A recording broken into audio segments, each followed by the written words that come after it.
नमस्कार. या विशेष चर्चेमध्ये आपल्या सगळ्यांचं स्वागत. पद्मभूषण आशा भोसले आज अनंतात विलीन झाल्या. असं कधी काही घडावं याची कुठल्याच रसिकाला आणि दर्दी अशा श्रोत्याला अपेक्षा नसणार. आशाताईंनी आपल्याला कधीच सोडून जाऊ नये अशीच भावना बाळगणारे असंख्य जण आपल्या आजूबाजूला आहेत. मी पण एक त्यातलाच. त्याचं कारण असं आहे की जगण्याचा सूर सापडण्याच्यासाठी आशा भोसलेंनी खूप मोलाचं योगदान प्रत्येकाच्या आयुष्यात केलं आहे. अनेक संगीतकारांनी संगीतबद्ध केलेलं, अनेक गीतकारांनी लिहिलेलं, जे काही निर्माण करण्याच्यासाठी म्हणून आशा भोसले झगडल्या, जगल्या, ते सगळं अक्षरशः जिवंत करून त्यांनी आपल्यापर्यंत आणलं.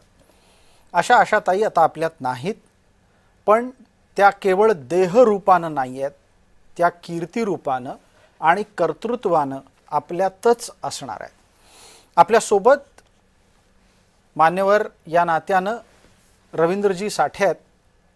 रवींद्र साठेंपर्यंत आपण हा विषय याचसाठी घेऊन जाणार आहोत कारण गायनाच्या क्षेत्रातलं एक खणखणीत नाव म्हणून रवीजी आपल्या सगळ्यांना परिचित आहेत. रवीजी, खूप खूप स्वागत आपलं जय महाराष्ट्र वृत्तवाहिनीवर. आपण आशा भोसलेंच्या निमित्तानं चर्चेला आहोत. मोजक्या शब्दांमध्ये सांगायचं तर एक बंडखोर स्त्री इतकी एक परफेक्ट अशी ओळख त्यांची करून दिली जाऊ शकते आणि गायनाच्या क्षेत्रामध्ये तुम्ही त्यांना नवरसांची नायिका म्हटलं तरी काही गैर ठरणार नाही. या पलीकडे तुम्ही अजून काही सांगावं अशी अपेक्षा आहे. खरं म्हणजे आशा भोसले यांचा माझा परिचय 1976 सालापासूनच आहे. म्हणजे 50 वर्ष झाली.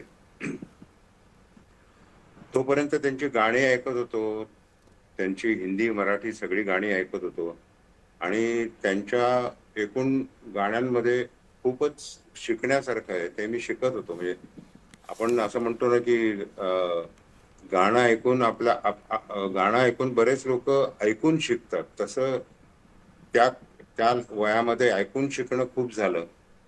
आणि जेव्हा ऍक्च्युअली मी मुंबईत दूरदर्शनला 74 साली आलो, त्यावेळेला सुधीर फडके यांचा मुलगा श्रीधर फडके याचे आम्ही एक कार्यक्रम केला होता, अमृताच्या वेली अमृताची फळे.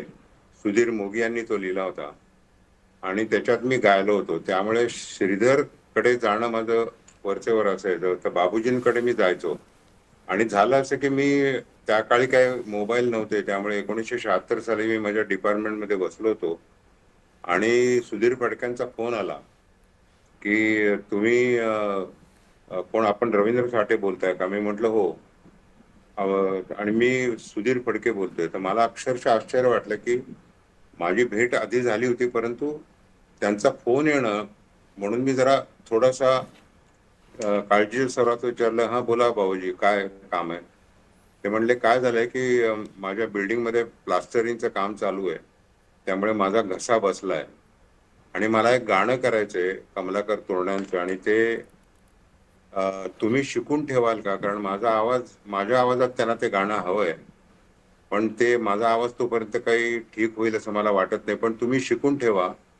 जर इन केस माझा आवाज बरोबर नसेल तर तुम्ही गाल का? जी.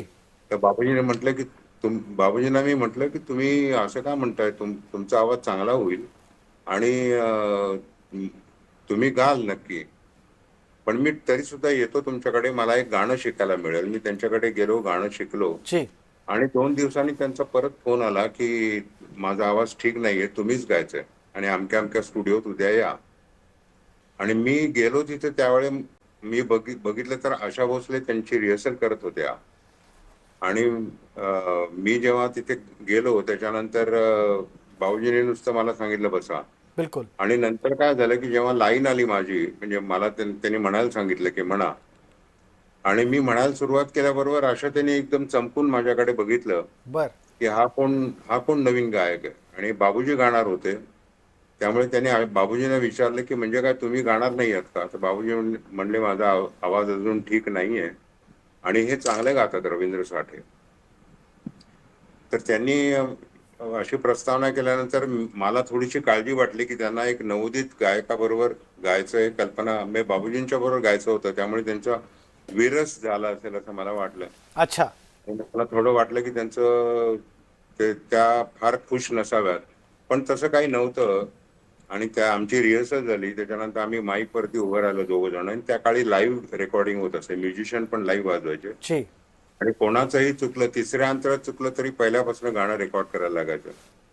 तर आमचे काहीतरी 4 टेक झाले असतील, आणि त्याच्यानंतर मी थोडासा नर्वस दिसलो त्यांना. त्यांनी तोपर्यंत बऱ्याच गोष्टी सांगितल्या होत्या की तुम्ही प फ ब म म चा उच्चार डायफ्रॅम वरती मायक्रोफोनच्या डायरेक्ट करू नका, त्याचं उच्चारण नीट रेकॉर्ड होत नाही. अर्थात मी साऊंड रेकॉर्डिंगचा कोर्स झाल्यामुळे मलाही माहिती होतं, परंतु जी. एक मदत म्हणून त्यांनी अशा पद्धतीने काही चूक होत नसेल तर बघा. मग नंतर मला म्हणल्या, एक कानमंत्र दिला. त्या म्हणल्या की एक काम करा, जोपर्यंत तुम्ही बाबूजींना डोळ्यासमोर ठेवून गात नाही तोपर्यंत हे रेकॉर्ड ओके होणार नाही. असं मला म्हटल्यानंतर मला म्हणजे एक टिप दिली त्यांनी की तुम्ही थोडंफार बाबूजींसारखं गा, असं त्यांचं म्हणणं होतं. बिलकुल. तर मग ते ते आमचं गाणं 6व्या टेकला मला वाटतं रेकॉर्ड झालं. त्या सिनेमाचं नाव होतं आराम हराम आहे, बर. आणि कमलाकर तोरण्यांचं पिक्चर होतं. आणि गाण्याचे शब्द होते, जाशील कुठे मुली तू, नेशील तेथे मुला तू. बिलकुल. म्हणजे माझ्या आईच्या वयाच्या आशाताई मला म्हणत होत्या, जाशील कुठे मुली तू. मी म्हणत होतो त्यांना, जाशील कुठे मुली जी. तू, आणि त्या म्हणत होत्या, नेशील तेथे मुला तू. बिलकुल. याच्यात मला ते जोडीला रवीजी आणखी काही गाणी आहेत आणि जी रसिकांच्या मनावर राज्य करणारी गाणी आहेत. त्यातलं जैत्र जैतचं गाणं मोडून गेल्या जुनाट वाटा आहे. त्याच्याच बरोबर जांभूळ पिकल्या झाडाखाली आहे. आणि चौकट राजामधलं सुद्धा तुमचं जे गाणं आहे, हे जीवन सुंदर आहे, ही आशाताईंच्या बरोबरची गाणी आहेत. या गाण्यांच्या निमित्तानं आशाताई आपल्या सहगायकाला कसं सांभाळून घ्यायच्या?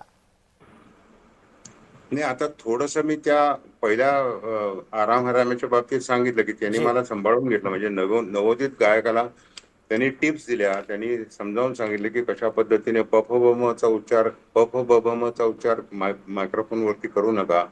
आता हे त्यांना कल्पना नव्हती की मी साऊंड रेकॉर्डिंगचा जी. कोर्स करून आलोय, पण त्यांनी सांभाळून घेण्याच्या दृष्टीने सांगितलं. नंतर टेक चांगला होण्याच्या दृष्टीनेच त्यांनी सांगितलं की तुम्ही बाबूजींना डोळ्यासमोर ठेवून गा. आता ही हेल्प होती एक दृष्टीने, मला मदत केली त्यांनी.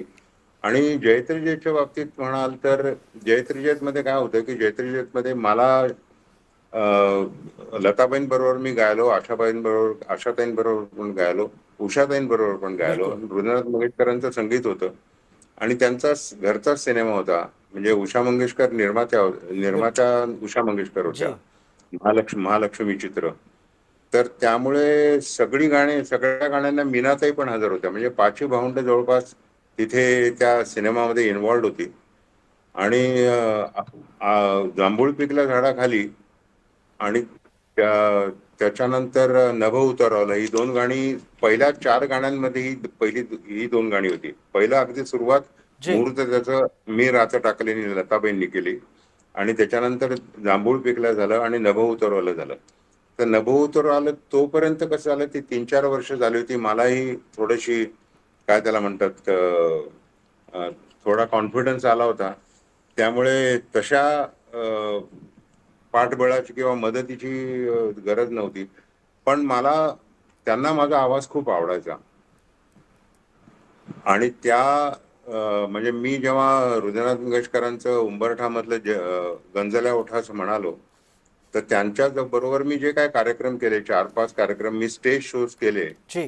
तर त्याच्यामध्ये त्या आवर्जून सांगायची, गंजल्या ओठाचं म्हण, आम्ही ठाकर म्हण, नंतर जांभूळ पिकला माझ्याबरोबर म्हणायचा, उशक्काला होता होता माझ्याबरोबर म्हणायच्या त्या. आणि स्टेजवरती तसा परफॉर्मर मी आजपर्यंत पाहिलेला नाहीये बिलकुल. त्यांच्यासारखा. अगदी. आता वयाच्या या टप्प्यावर सुद्धा त्या स्टेजवर उभ्या राहिल्या. त्यांनी त्या ठिकाणी, म्हणजे आपण जर समजा महाराष्ट्र भूषणचाच पुरस्कार सोहळा समोर आणला, तर त्या वयातही आशाताई पूर्ण ऊर्जेनं कायम सामोऱ्या गेलेल्या आहेत. एक हो. अत्यंत आव्हानात्मक स्थितीपासून या परिस्थितीपर्यंतचा त्यांचा प्रवास आणि त्याला जोडीला असलेलं त्यांचं अंगभूत बंडखोरपण हे सगळं प्रेरणादायी निश्चितच आहे. पण एक गंमतशीर गोष्ट आशाताईंच्याबद्दल कायम सांगितली जाते ती म्हणजे अशी की त्या तशा खोड्याळ आहेत. म्हणजे त्यांना खोड्या काढणं फार जमतं, सहकलाकारांची नक्कल करणं जमतं. त्यांच्या सहकलाकारांच्या नकलांच्या पण काही टेप्स आहेत ज्याच्यामध्ये गुलाम अलींची नक्कल आहे, सुधीर फडके म्हणजे बाबूजींची नक्कल आहे. तुम्हाला कधी हा प्रसंग अनुभवता आला? मला काय झालं होतं की आमची स्टेजची रिहर्सल होती एका हॉलमध्ये. आणि त्या दिवशी त्यांनी सकाळी सगळे म्युझिशियन्स आले आणि ते म्युझिशियन आल्यानंतर सगळ्यांना त्यांनी सांगितलं की आज कोणी मी सगळ्यांसाठी जेवण आणलंय आणि आज सगळ्यांनी जेवून जायचं इथे.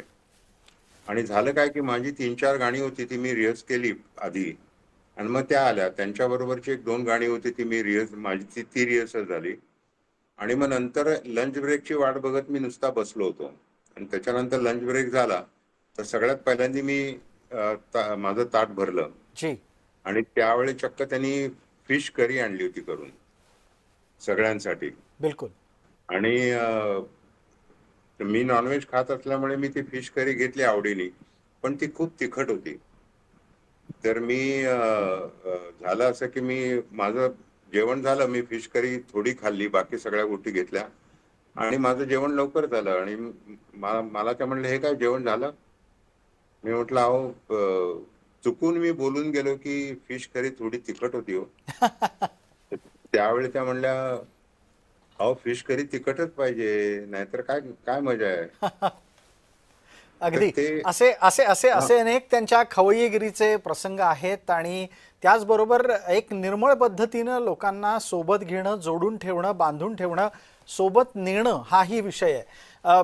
करिअरच्या प्रत्येकाच्या एक एक वळणावर आपल्याला अनेक अनुभव येत असतात. आपल्याला जर समजा आशाताईंच्या करिअरच्या वळणामधला रंगीलाचा अनुभव डोळ्यासमोर ठेवला तर लक्षात येईल की त्यांनी याई रे याई रेच्या माध्यमातून जे कमबॅक केलं आणि त्याच्यानंतर त्यांची गाडी परत एकदा वेगानं धावायला लागली. तर ही चढ उताराची जी स्थिती आहे ती आशाताईंनी अनेकदा अनुभवलेली असेल. एखादा कलाकार ही सगळी परिस्थिती तारून कशी नेतो आणि 80-80 वर्ष सातत्यानं ताकदीनं अनुभव घेत राहणं, देत राहणं जमतं कसं एखाद्या कलाकाराला? नाही, याचं कारण त्यांची जी जिद्द होती ना, म्हणजे त्या खऱ्या अर्थाने कर्मयोगी होत्या. म्हणजे करून दाखवायचं, मला जमत नाही म्हणजे काय. आणि त्याचं एक छान उदाहरण तुम्हाला सांगेन मी, की आमचा सिन्नर, नाशिकच्या जवळ सिन्नर म्हणून गाव आहे, तिथे आमचा कार्यक्रम होता. जी. आणि तो कार्यक्रम जानेवारीमध्ये होता. जानेवारी महिन्यामध्ये नाशिकला किती थंडी असते सांगायला नको. आणि ओपन एअर कार्यक्रम होता, साधारण 50,000 क्राऊड होता ग्राउंडवरती. आणि स्टेज 10 फूट उंच होतं आणि बऱ्यापैकी थंडगार वारं सुटलं होतं. जी. तर पहिला भाग त्या गायल्या, त्याच्यानंतर त्या त्यांचा याचा अट्टाहास असे की त्या ज्वेलरी पासून सगळ्या गोष्टी चेंज करायच्या. दोन चेंज असायचे त्यांचे. आणि मधला वेळ भरण्यासाठीच खरी म्हणजे आमची योजना असे. तर त्यावेळेला मी माझी गाणी म्हणत होतो आणि त्या चेंज करून आल्या. आणि मी जेव्हा विंगेत गेलो त्यावेळेस बघितलं तर त्या शाल पांघरून बसल्या होत्या. भयंकर वारं होतं. बर. आणि ते 10 फूट उंच बांधलेलं थिएटर हे जी. होतं स्टेज. त्यामुळे आणि ग्राउंड होतं आणि ओपन एअर होतं. त्यामुळे बऱ्यापैकी थंडी होती. आणि ते त्यांचा पहिला भाग झाला होता, त्या गेल्या चेंज करून आल्या आणि त्याच्यानंतर शाल पांघरून बसल्या होत्या आणि अक्षरशः कुडकुडत होत्या. जी. तर मी म्हटलं, थंडी जास्त आहे ना? ते म्हणलं, हो बऱ्यापैकी थंडी असेल. मग तेवढ्या वेळात निवेदकाने त्यांच्याबद्दलची अनाउन्समेंट केली की आता येत आहेत, परत येत आहेत जी. आशा भोसले. आणि त्याबरोबर त्या ज्या खुर्चीतनं उठल्या, त्यांनी शाल भिरकावून दिली हा. आणि स्टेजवरती एंट्री घेतली. आता हे करणं, त्या शाल घेऊन सुद्धा गेल्या असत्या स्टेजवरती तर काही कोणी काय बोललं नसतं. बिलकुल. पण परफॉर्मन्स आणि ती जिद्द जी आहे ना, ती एका कृतीतनं मला दिसली. आणि त्यांच्या आतापर्यंतच्या आयुष्यामध्ये प्रत्येक कृतीमध्ये त्यांची जी जगण्याची जिद्द आहे, ती जी ऊर्जा आहे, ती तुम्हाला प्रत्येक वेळी दिसते. बिलकुल. आणि ती म्हणजे तुम्हाला जी गाणी मिळतील ती चांगली म्हणायची, त्याच्यातनं अजून गाणी निर्माण कशी होतील अशा पद्धतीने ती जिद्द ठेवायची आणि गाणं चांगलंच झालं पाहिजे. जी ह्या रवीजी, त्यांचा रवीजी या अट्टाहास या असायचा. दरम्यान आता तुम्ही 50 वर्षाचा तुमचा स्नेह आहे, आशाताईंशी तुमचे संबंध संपर्क होता. तुम्हाला कोणती गाणी आशाताईंनी गायलेली आवडतात? हे दोन्ही सांगता आली तर फार बरं होईल. मराठी, हिंदी. मराठी हिंदीमध्ये म्हणजे हिंदीमध्ये पंचमदांची जी गाणी आहेत त्यांनी गायलेली ती सगळी अप्रतिम. म्हणजे त्यांच्यामध्ये एका गायकाचा गायिका किती काय गाऊ शकेल. म्हणजे तुम्हाला नुसतं हसायला सांगितलंय, तुम्हाला नुसतं यॉडलिंग करायला सांगितलंय, तुम्हाला नुसतं काहीतरी वेगळंच गाणं 3 पट्ट्यामध्ये गायला सांगितलंय. असं असे चॅलेंजेस आर डी बर्मन निर्माण करायचे आणि त्या आतापर्यंत प्रत्येक वेळी म्हणलेले आहेत की चॅलेंज जेव्हा मला मिळतो त्यावेळी मी जास्त अजून तडप म्हणजे दाखवते, म्हणजे अजून मी जास्त तयारीने गाते. तर त्या म्हणजे वेस्टर्न स्टाईलचं सिंगिंग असो ज्याच्यामध्ये व्हिब्राटो लागतो तशा जी. पद्धतीचं सिंगिंग असो किंवा काही असो, त्या इतक्या इतक्या छान पद्धतीने गायच्या की त्या नवखेपणा कुठेही दिसायचा नाही. म्हणजे आर डी बर्मनांची जेवढी गाणी आहेत ती त्यांच्यासाठीच बनवलेली आहेत. दमारो दम असेल किंवा पिया तू अब तो आजा असेल किंवा कुठली गाणी असतील त्यातली, तिसरी मंजिल मधली असतील, तर ती गाणी सगळी गाणी अशी अशी अशी समोरचून गायलेली आहेत. त्या त्या ती ती जी काय नायिका असेल त्या नायिकाच गाते असं वाटतं. अशा पद्धतीनं ती त्या इमोट करायच्या. जी. आणि तो त्यांचा अट्टाहास असायचा की मला माझं गाणं हे स्क्रीनवरती चांगलंच दिसलं पाहिजे. म्हणजे फारसं नायिकेला फार ऍक्टिंग करायला लागायचंच नाही, त्यांच्या आवाजातूनच सगळ्या गोष्टी व्यक्त व्हायच्या. बिलकुल. रवीजी, यातला एक मुद्दा आहे जो आत्ताच्या पिढीपर्यंतही घेऊन येणं गरजेचं आहे. तुम्ही असाल, लता दीदी असतील किंवा आशाताईंची चर्चा आत्ता आपण करतो आहोत, ही सगळी मंडळी उच्चारावर अत्यंत बारीक लक्ष देता आणि घासून पुसून ते शब्दोच्चार स्वच्छ करता, मग सादरीकरण करता. यासाठीची जी मेहनत आहे ती पुढच्या पुढच्या पिढ्यांमध्ये, माफ करा पण हळूहळू दुर्लक्षिली जाते आहे. या तुमच्या पिढीनं हे साध्य करण्याच्यासाठी घेतलेली जी साधना आहे, जी मेहनत आहे, त्याबद्दल बोलायला हवं. आणि लता दीदी आणि आशाताईंच्याबद्दलही आपल्याला सांगता आलं. आशाताईंबद्दल खास करून तर फार बरं होईल. नाही, अशा त्यांचा आवाज आहे हा अतिशय काय त्याला म्हणतात मोकळा आवाज आहे. म्हणजे ओपन थ्रोट व्हॉइस आहे, म्हणजे ओपन व्हॉइस आहे. म्हणजे जर आपण हॉलमध्ये बसलो असू तर विदाऊट मायक्रोफोन त्या सगळ्यांना त्यांचा आवाज ऐकू येऊ शकतील. चोरून गाणं नाही. तर चोरून गाणं हे बहुतेक करून आता जी नवीन पिढी आहे ती काय होतं की स्टेजवरती गातात आणि स्टेजवरती अगदी तोंडाजवळ माईक घेतात. त्यामुळे ते चोरून गाणं त्यांना सहज जमतं. म्हणजे आणि ऍम्प्लिफायर असल्यामुळे त्यांचा आवाज खूप मोठा जाऊ शकतो थिएटरमध्ये. त्यामुळे आवाज, नॅचरल आवाज कसा पाहिजे, आम्ही जुन्या पिढीतली लोक काय झालं की आम्ही म्युझिशियनच्या बरोबर गायचो. जी. तर आम्हाला ते जुनी जी रेकॉर्डिस्ट होते ते आम्हाला एक पोझिशन द्यायचे माईकला की तुम्ही ह्या अंतरावरतीच गा. आणि त्याच्यानंतर आम्हाला आम्हाला जर एखाद्या एखाद्या गायकाचा आवाज अगदी वीक असेल तर तो माईक जवळ आणायला सांगायचा. अदरवाईज मायक्रोफोन आणि तुमच्यामध्ये एक अशी एक लाकडी एक फ्रेम असायची. त्या फ्रेमवरती हात ठेवूनच बहुतेक आम्ही गायचो. बिलकुल. आणि ते फ्रेम त्या माईक पासून साधारणपणे एका फुटावर अशी ठेवली जायची.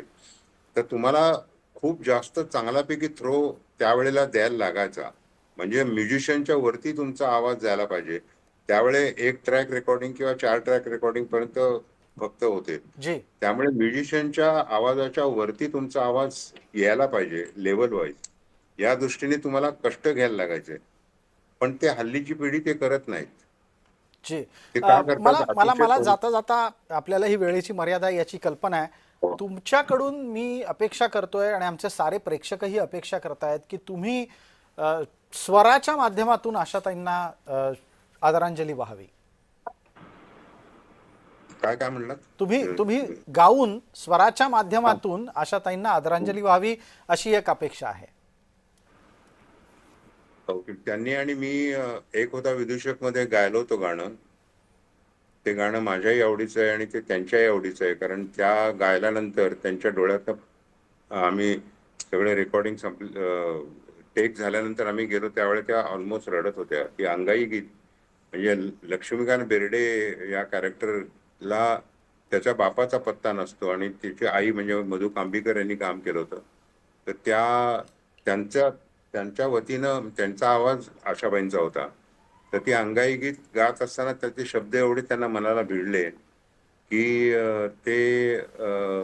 त्या गाणं संपल्यानंतर त्या जवळपास रडत होत्या. तर इतक्या समरसून त्या गायल्या. त्याच्यात ते गाणं माझ्याही आवाजात आहे, तिसरं कडवं नंतर बाप म्हणतो असं आहे. तर ते मी आशाबाईंसाठी ते गातो. जी. मी गाताना गीत तुला लढिवाळा, हा कंठ दाटुनी आला, हा कंठ दाटुनी आला, आयुष्याला नको सावली काळी, ईश्वरा तूच सांभाळी, झुलता झोका जाओ आकाशाला, धरतीचा टिळा भाळाला, मी गाताना गीत तुला लढिवाळा, हा कंठ दाटुनी आला, हा कंठ दाटुनी आला. रवीजी, खूप खूप धन्यवाद. आणि तुम्ही आमच्यासाठी वेळ दिलात, त्याच निमित्तानं आशाताईंच्या आठवणी, त्यांच्या सवयी आणि त्यातून काय शिकण्यासारखं आहे हे अधोरेखित केलं. खूप खूप आभार आपले. या कार्यक्रमात आपण सहभागी झाल्याबद्दल धन्यवाद. माझ्याही मनापासून तुमच्या चॅनलला आणि आशाताईंना खूप खूप श्रद्धांजली आणि माझा नम्र नमस्कार. आशाताईंचं असणं हे जीवनाला सुरेल वाटचालीवर नेणारं आहे. पण आशाताईंच्या पूर्ण आयुष्याची प्रत्येक वाट ही निश्चित तितकीशी सहज सोपी नव्हती. आशाताईंनी त्यांच्या आयुष्यामध्ये अनेक वळणांवर, प्रत्येक टप्प्यावर संघर्ष केला आणि संघर्षामुळे कधीही पुढचं पाऊल मागे घेतलं नाही. हीच काय ती त्यांच्याकडून शिकण्यासारखी, सामान्यांच्यासाठी अत्यंत महत्त्वाची गोष्ट. आशा भोसले, स्वरसम्राज्ञी, संगीत रत्न, ज्येष्ठ गायिका, थोर कलाकार, उद्योजिका. आशाताईंचं पुरेपूर वर्णन करू शकतील इतकी विश्लेषणं कुठल्याच भाषेत नाहीत. 1940च्या दशकात सुरू झालेली कारकीर्द 12 एप्रिल 2026 रोजी नियतीच्या क्रूरपणामुळे संपली. बालपणी आणि तरुणपणी खाजगी आणि व्यावसायिक जीवनात आशाताईंना प्रचंड संघर्ष करावा लागला, पण त्यांनी कधी हार मानली नाही. 1950च्या दशकात त्यांना प्रचंड यश मिळू लागलं आणि मग त्यानंतर आशाताईंनी खऱ्या अर्थानं कधीच मागे वळून पाहिलं नाही. खय्याम, सचिन देव बर्मन, शंकर जयकिशन, लक्ष्मीकांत प्यारेलाल, मदन मोहन, रवी, आर.डी. बर्मन अशा सर्व दिग्गजांच्या गाण्यांना आशाताईंनी स्वरबद्ध केलं. अनेकदा काही काळ लोटला की कलाकारांची कारकीर्द सूर्यास्ताकडे जाते. आशाताईंसोबत तसं अजिबात झालं नाही. ए.आर. रेहमान, शंकर एहसान लॉय, प्रीतम या संगीतकारांसोबतही त्यांनी तितक्याच जिद्दीनं काम केलं. त्या हे करू शकल्या कारण त्यांनी काळानुसार स्वतःला बदललं. भूतकाळात रमून न जाणारी माणसंच इतिहास घडवतात. थोरली बहीण लताबाईंप्रमाणेच आशाताईंनीही भारतीयांच्या मनावर अधिराज्य गाजवलं. अनेक प्रकाशन संस्थांनी त्यांना प्रतिष्ठित पुरस्कार प्रदान केले, पण त्यांचा सर्वात मोठा पुरस्कार होता कोट्यावधी भारतीय आणि परदेशी नागरिकांकडून मिळालेलं प्रेम, सन्मान आणि प्रतिष्ठा जी आशाताईंनी कमावली होती. इतकं असामान्य यश मिळवूनही आशाताईंना कधी गची बाधा झाली नाही. त्यांचा मनमोकळा स्वभाव, सर्वांशी प्रेमानं बोलण्याची सवय, सतत हसरा चेहरा यामुळे आशाताई प्रत्येकाला आपल्या कुटुंबीयच वाटत. मात्र आशाताईंसारखे महान कलाकारही काळाला बांधील नसतात. आज शरीरानं आशाताई आपल्यात नसल्या तरी त्यांचे स्वर चिरंतन काळ राहतील. जय महाराष्ट्र परिवारातर्फे आशाताईंना भावपूर्ण श्रद्धांजली. या विशेष कार्यक्रमाच्या पुढच्या भागामध्ये आपण आपल्या सोबत जोडल्या गेलेल्या नव्या मान्यवरांचं स्वागत करतोय. आपल्या सोबत आहेत समीरजी दाते, ऋषिकेशजी रानडे आणि आपल्या सोबत जोडले गेलेले आहेत दिलीपजी ठाकूर. मान्यवरांचं या चर्चेमध्ये स्वागत. आशा भोसलेंनी 12,500 गाणी गायलेली आहेत. आकडा आत्ताच्या घडीला एखाद्याला लहान वाटू शकतो, पण दमादमानं तुम्ही एक एक गाणं गायला सुरुवात करा. आजपासून 12,500 दिवसांनी तुम्ही कुठं पोहोचाल, तुमचं वय काय झालं असेल याचा विचारही करणं अवघड असतं. दिलीप ठाकूर आपल्यासोबत आहेत. दिलीपराव, माझा आवाज आपल्यापर्यंत पोहोचत असेल. आशाताईंचं हे ज्या खऱ्या अर्थानं अष्टपैलुत्व आहे, ते अष्टपैलूतलं किती भाषांमधलं आहे ते जरा एकदा प्रेक्षकांना तुमच्याकडून कळायला हवं. आणि याच निमित्तानं त्यांनी 12,500 गाणी गाणं म्हणजे केवळ आकडा नाही आहे, तर त्या प्रत्येक भाषेला आपल्याला जोडून घेण्यासाठी मदत करणं असंही आहे. त्या भाषा जोडून घेण्यातलं जे कौशल्य किंवा कसब जे आहे, म्हणजे मराठी, हिंदी ह्या तर आपल्या भाषा आहेतच, परंतु त्याशिवाय त्या इतर भाषांमध्ये जेव्हा गायल्या त्या वेळेला त्या भाषेचा अर्थ, त्या गाण्याचा अर्थ समजून घेऊन त्यानंतरच त्यांनी ते पार्श्वगायन केलेलं आहे.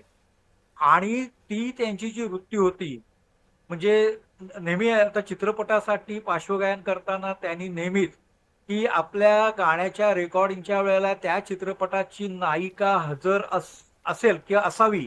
पूर्वी ती असे 60-70च्या दशकापर्यंत ती प्रथा होती. तर त्या नायिकेशी संवाद करून ती नायिका कशा पद्धतीने, कोणत्या शैलीमध्ये बोलते, तिचं कसं बघणं आहे, ते कसं सांगणं आहे, ते आपल्या त्या गाण्याच्या स्वरूपामध्ये म्हणजे त्या गाण्याच्या गायकीमध्ये आणणं हे त्यांचं जे वैशिष्ट्य आहे. त्यामुळे असं होतं की आपण जेव्हा आशाजींची गाणी ऐकतो त्यावेळेला त्या चित्रपटाची काय त्या गाण्याची नायिका आपल्या समोर येते. म्हणजे एकाच वेळेला त्या नायिकेचं व्यक्तिमत्व, गाण्याचं व्यक्तिमत्व आणि त्याचबरोबर चित्रपटातील त्या गाण्याचं स्थान, त्या गाण्याचं स्वरूप हे सगळं आत्मसात करून त्याला आपल्या पद्धतीने न्याय देण्याचा प्रयत्न, एक प्रामाणिक प्रयत्न, आणि ते गाणं स्वतः एन्जॉय करणं. म्हणजे आपण आशाजींची गाणी ऐकताना आपल्याला नेहमीच असा प्रत्यय येतो की ते गाणं त्या स्वतः एन्जॉय केले त्यांनी. गाण्याचं स्वरूप कोणतेही असेल, गझल असो, कव्वाली असो, प्रेमगीत असो, विरहगीत असो, नाट्यगीत असो, भावगीत असो, भक्तिगीत असो, पॉप असो, कॅबरे डान्सर गाणं असो, क्लब मधलं गाणं असो, म्हणजे जी विविधता चित्रपटाच्या माध्यमातून त्यांना मिळाली, तर ती विविधता त्यांनी आपल्या पार्श्वगायनातून ज्या पद्धतीने स्वतः एन्जॉय केली आणि आपल्यालाही आनंद दिला. त्यामुळे असं होतं की म्हणजे आता 70 वर्ष गायन करणं, म्हणजे 1943 सालापासून वयाच्या 10व्या वर्षी त्या पहिल्यांदा गायल्या आणि त्यानंतर मग चित्रपटासाठी त्यांना काही वर्षांनी संधी मिळाली. बिलकुल.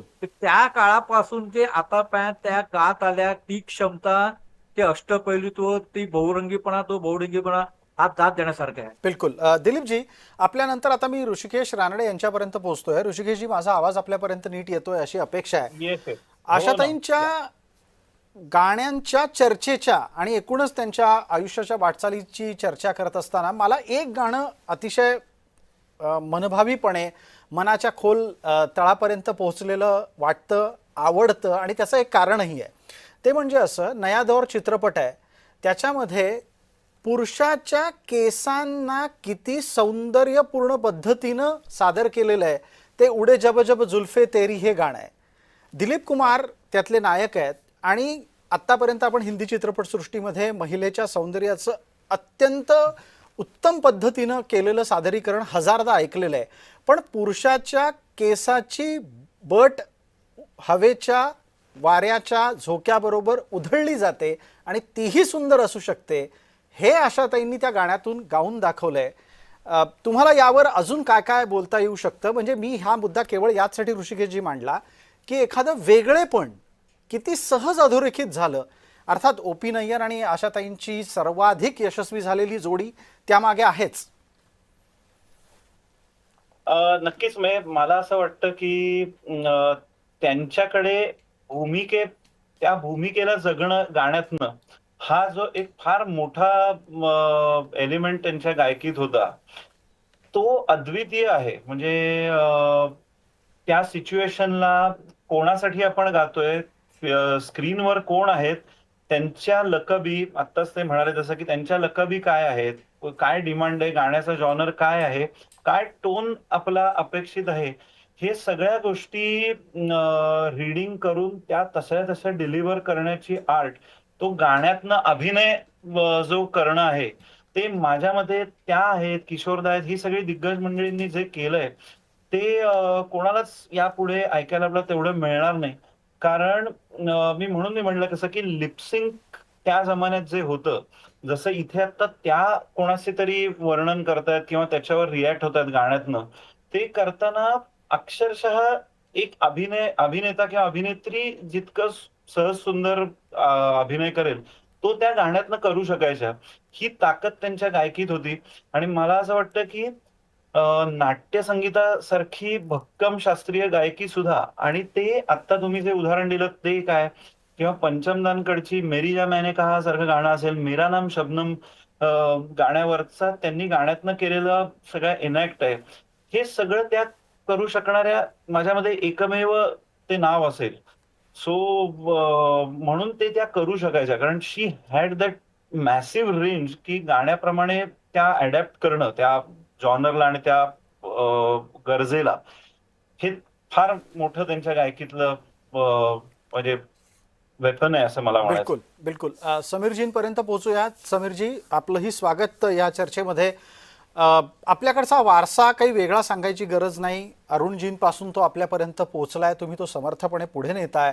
आणि याच अरुणजींच्या सोबत गायलेल्या आशा भोसलेंच्या सोबतच्या गाण्यांची जर यादी पाहिली तर त्याच्यामध्ये शुक्रतारा मंदवारा तर आहेच, पण मला भावलेलं गाणं त्याच्यातलं जर कुठलं असेल तर ते आहे तू अशी जवळी राहा.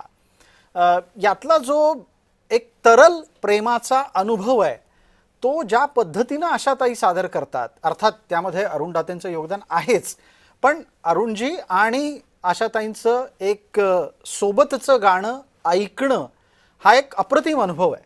आपण काय सांगाल? नाही, तुम्ही म्हणालात ते अगदी बरोबर आहे की आमच्या घरात मंगेशकरांचंच गाणं म्हणजे लताबाई, आशाताई, हृदयनाथजी, मी अगदी लहान असताना म्हणजे मी 4-5 वर्षाचा असेन, आम्ही सगळे एकत्रच राहायचो बँड्रा ईस्टला. तर आमच्या घरी दिवसभर हीच गाणी चालत असायची, कारण त्यावेळेला संधिकाली आशा ही सगळी गाणी रेकॉर्ड झालेली होती. त्यावेळेला ऑल इंडिया रेडिओचा काळ होता तो. तर काकांची नवीन नवीन गाणी रेकॉर्ड व्हायची आणि ती दिवसभर आमच्या घरात चालायची. आणि मंगेशकर कुटुंबांशी खूप जवळीक होती, आई बाबांची आणि काकांची ऑफकोर्स. तर येणं जाणं खूप, ऑफकोर्स मी तर फारच लहान होतो त्यावेळेला. पण एकच फक्त मी थोडीशी करेक्शन करीन की शुक्रतारा मंदवारा हे गाणं सुधा मल्होत्रांनी गायलंय काकांबरोबर. अच्छा. आणि आशाताईंनी नंतर एक T series I think version केलं होतं कदाचित, त्याच्यामध्ये आशाताई गायल्या असतील, पण ओरिजिनली ते सुधा मल्होत्रांनी गायलेलं आहे. बर. आणि इतरही जी गाणी दातेसाहेबांची आणि आशाताईंची आहेत. एक फार सुंदर गाणं आहे सर्व सर्व विसरू दे, हे खळे काकांचं गाणं आहे. बिलकुल. आणि हे काकांनी आणि आशाताईंनी काय कमाल गायलंय, आजही तुम्ही ऐकलं ते तर म्हणजे अगदी काटा उभा राहतो हातावरती. आणि मी सांगू इच्छितो की मला पण फार सुंदर एक योग आला. मी 21 वर्षाचा असताना माझं पहिलं फिल्मचं गाणं, हिंदी फिल्मचं गाणं, आशाताईंबरोबर 2 गाणी गायलो मी. क्या बात आहे. राम लक्ष्मण हे म्युझिक डायरेक्टर होते. फिल्मचं नाव होतं जज्बात. आणि अगदी म्हणजे मला माहिती नव्हतं की मला का बोलवलंय स्टुडिओमध्ये, आणि बॉम्बे लॅब नावाचा स्टुडिओ होता प्रभादेवीला. आणि मी जे तुम्हाला सांगतोय ते 1992 वर्षाची गोष्ट आहे. आणि मी तिकडे पोचलो सकाळी आणि 100 वादक बसलेले तिकडे, त्यावेळेला तिकडे फुल लाईव्ह रेकॉर्डिंग व्हायचं. तर 100 वादक बसलेले, उत्तम सिंग जी फार एक प्रतिष्ठित अरेंजर बिलकुल. ते होते तिकडे, रामलक्ष्मणजी होते आणि मला गाणं शिकवलं रामलक्ष्मणजींनी. मी गाणं ऐकलं, पण मी विचार करत होतो की हे फिमेल लाईन्स आहेत, हे कोण गाणार आहे, मला माहितीच नव्हतं. आणि मी अगदी 21 वर्षाचा होतो आणि तिकडनं आतमध्ये आशाताई चालत आल्या. मी तर म्हणजे कुठे कुठे आपल्या खुर्चीच्या खाली जाऊन लपू का काय करू असं झालं मला. कारण की माझी अगदी तयारी नव्हती की आशाताईंबरोबर एका बूथमध्ये उभं राहून 2 गाणी गायची. आणि त्या दिवशी तेच झालं की आशाताई एका माईकवर होत्या आणि मी एका माईकवर होतो. आणि मला इथे इतकं टेन्शन झालं होतं की पहिल्यांदा आयुष्यामध्ये मी माईक फेस करत होतो एवढ्या मोठ्या स्टुडिओमध्ये, आणि एकही चूक झाली तर 100 लोकांना सगळं परत वाजवावं लागणार होतं. पण माझ्या चुकाही झाल्या त्या रेकॉर्डिंगमध्ये. पण एक सांगायची गोष्ट अशी की मला ना आशाताई थांबून थांबून सांगायच्या की अरे रफी साहेब हे असं गायले असते. बरं. रफी साहेबांनी असं, आणि माझा आवाज थोडासा त्यांना रफी साहेबांसारखा वाटला त्यावेळेला. तर त्यांनी मला 2-3-4 वेळा थांबवून सांगितलं की समीर तू असं कर, क्या बात. हा सूर असा लाव. आणि खरंच म्हणजे, आणि मी माझं गाणं तर विसरलोच होतो, मी त्यांचं गाणं ऐकत होतो फ्रँकली, ते ज्या गात होत्या ना. कारण की माझ्या नंतर त्या येऊन गाणं शिकल्या आणि काय त्यांनी गायलंय ते गाणं, बापरे. आजही तुम्ही युट्यूबवर जाऊन ऐकलं, माझं गाणं नका ऐकू, त्यांचं ऐका. पण काय कमाल गायल्या आहेत त्या, जी. की म्हणजे का त्या ग्रेट आहेत ते म्हणजे लाईव्ह ऐकूनच कळतं की हे असं करू शकतात. माईकवर येऊन 1-2 मिनिटात गाणं शिकल्या आणि माईकवर गेल्या, 5 मिनिटात गाणं गायल्या, एक एक गाणं 15 मिनिटात स्टुडिओ सोडून घरी. क्या बात आहे. ही जी कला आहे ना, ही फार फार कमी म्हणजे लोकांना म्हणजे देव असं असं देतो. असं म्हणता येईल खरं तर की गानसिद्धी प्राप्त असल्याशिवाय इतक्या लिलया ते शक्य होऊ शकत नाही. हे दैवी आहे प्रसादजी, हे दैवी आहे. खरंय खरंय खरंय खरंय. मी पटकन आता ऋषिकेशजी यांच्यापर्यंत जातो. ऋषिकेशजी, मला असं म्हणायचं आहे की आपण त्यांच्या व्यक्तिमत्वाविषयी बोलूच, त्यांच्या गायनशैलीविषयी बोलू, पण तुम्हाला आवडणारी आशाताईंची मला गाणी सांगा, आणि जमल्यास एखादं सादरीकरणही झालं तर फार बरं होईल. हा इतका कठीण प्रश्न आहे, कारण त्यांची म्हणजे हजारो गाणी आहेत की त्यातनं काही निवडून सांगणं खरं तर फार मुश्किल आहे. बिलकुल. पण पटकन एक उदाहरणादाखल सांगतो की तरुण आहे रात्र अजूनही सारखं गाणं असेल, किंवा मी मजा रबुना त्यांचं गायलेलं, किंवा हिंदी मधली मी मगाशी म्हणलं जसं मेरी जा मैंने कहाचा एक झोन असेल, किंवा ये है रेशमी जुल्फे चा एक झोन असेल, किंवा खाली हात शाम आई है हा एक अगदी वेगळा झोन गाण्यातला. हे सगळं ही त्यांची फार आवडती माझी गाण्यांपैकी काही आहेत. पण अशी कितीतरी आहेत. समईच्या शुभ्रकळ्या आहे, कितीतरी गाणी आहेत, पण ही काही विशेष अतिशय जवळची अशी गाणी आहेत. मलमली तारुण्य आहे, अनेक गाणी आहेत. म्हणजे काय आपण बोलणार आणि किती गाणी त्यांची इथे सांगणार असं होईल एक एक आठवायला लागलं तर. बिलकुल. पण तुम्हाला एखादं सादरीकरण करायचं असेल आशाताईंना श्रद्धांजली अं, म्हणून, तर कुठलं गाणं गाल? नक्कीच मी अगदीच आधीच त्यांची माफी मागून आणि त्यांना विनम्र श्रद्धांजली म्हणून 2 ओळी गातो फक्त. मलमली तारुण्य माझे तू पहाटे पांघरावे, मोकळ्या केसात माझ्या, मोकळ्या केसात माझ्या, तू जीवाला गुंतवावे, मलमली तारुण्य माझे तू पहाटे पांघरावे. क्या बात आहे. ऋषिकेशजी, खूप खूप धन्यवाद. आशाताईंनाही हे आवडेल तुम्ही गायलेलं, याची मला खात्री आहे. समीरजी, मी आपल्यापर्यंतही हीच रिक्वेस्ट, हीच विनंती घेऊन येणार आहे. तुम्ही गाणं तोपर्यंत शोधून ठेवा. मी पटकन आत्ता बोलतं करतोय. आपल्यासोबत दिलीपजी ठाकूर आहेत. दिलीपराव, हिंदी चित्रपटसृष्टीच्या एका एन्सायक्लोपीडियाशी मी बोलतोय, याची मला पूर्ण कल्पना आहे, आणि म्हणून तपशिलासाठी मी हा प्रश्न आपल्याकडे घेऊन येतो. आयुष्याच्या एका वाटचालीवर आशाताईंच्या बाबतीत हे म्हटलं गेलं की ही काय मोनोपोली आहे. आम्ही काल सह्याद्री वृत्तवाहिनीच्या माध्यमातून दाखवला गेलेला त्यांचा एक जुना स्वगताचा मोनोलॉग ऐकवला, तेव्हा त्यांनी त्याचं उत्तर दिलेलं आहे. पण हा सगळा विषय खरं तर गैरलागू होता का हो? आशा आणि लता ही काही मोनोपोलीची नावं नाही आहेत, ही अभिव्यक्तीचीच एक पर्यायी नावं आहेत. मग असं असताना काय कारणानं या दोघी बहिणींच्या आसपास वाद वावरले असतील?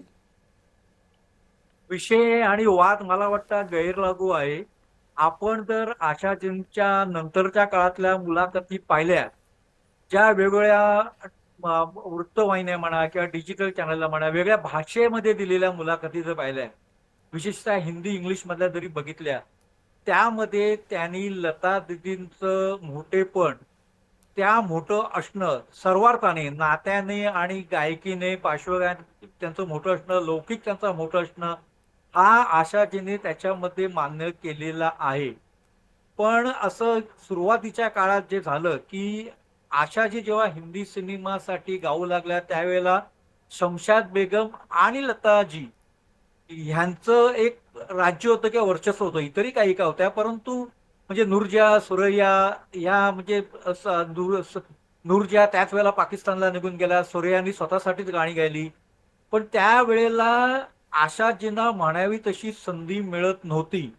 जी सुरुवातीची त्यांची जर आपण वाटचाल पाहिली काही चित्रपटांची, तर त्यामध्ये आपल्याला असं दिसतंय की त्या सहनायिकांसाठी काही चित्रपटामध्ये गायल्या. त्यांना त्यानंतर 1957च्या आसपास ओ.पी. नय्यर यांनी ज्या वेळेला आशाजींवर विश्वास दाखवला, त्यांच्या गायिकेला न्याय दिला, बिलकुल. त्यानंतर त्यानंतर म्हणजे नया दौर पासून प्रामुख्याने बी.आर. चोप्रांचा सिनेमा नया दौर पासून जी ओ.पी. नय्यरनी जी काही आशाजींची भरभराट सुरू झाली, त्यानंतर हा वाद वेगळ्या अर्थाने त्यावेळच्या समीक्षकांनी किंवा संगीत अभ्यासकांनी तो नोंदवला होता. परंतु जर आपण आशाजींच्या मुलाखती पाहिल्या आणि त्यांचं लता दीदींबद्दलचं मत ऐकलं, तर त्यामध्ये ना असं कुठे त्यांच्या बोलण्यात, कारण त्यांचा चेहरा बोलतो बोलका होता, त्यांच्या स्वरामध्ये आपल्याला त्यांच्या भावना जाणवतात, पण त्याच्यामध्ये कुठे कटुता अशी दिसत नाहीये. बिलकुल. आता तो वाद का होता, की तो एक सिनेमा क्षेत्राचा वाद असायला पाहिजे म्हणून होता, हे काही सांगता येणार नाही. पण अशी एक चर्चा घडून आली होती, हे मात्र सत्य आहे. बिलकुल. आता आपण समीर दातेंपर्यंत पोहोचूयात. समीरजी, मगाशी थोड्या वेळापूर्वी जेव्हा आपण चर्चा करत होतो त्यावेळेला एक उल्लेख मी केला होता की मी तुम्हाला गायला सांगणार आहे, तुम्हाला आवडणारी आशाताईंची गाणी कुठली आहेत तेही सांगायचं आहे. आधी ते होऊन जाऊ द्यात, पुढचा प्रश्न तयार आहे. आशाताईंनी हजारो गाणी गायली आहेत, पण माझं सर्वात प्रिय आशाताईंचं गाणं ते आहे जे त्यांनी माझ्याबरोबर गायलंय. क्या बात. तर मी तुम्हाला ते थोडंसं ऐकवतो आणि त्यात मी आशाताईंचा भाग पण तुम्हाला ऐकवतो. बर.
अगदी. आणि याच निमित्तानं समीरजी, आपण हे गाणं तर सादर उत्तम प्रकारे केलंच, पण तुम्हाला आवडणारी गाणीही सांगायला लागतील.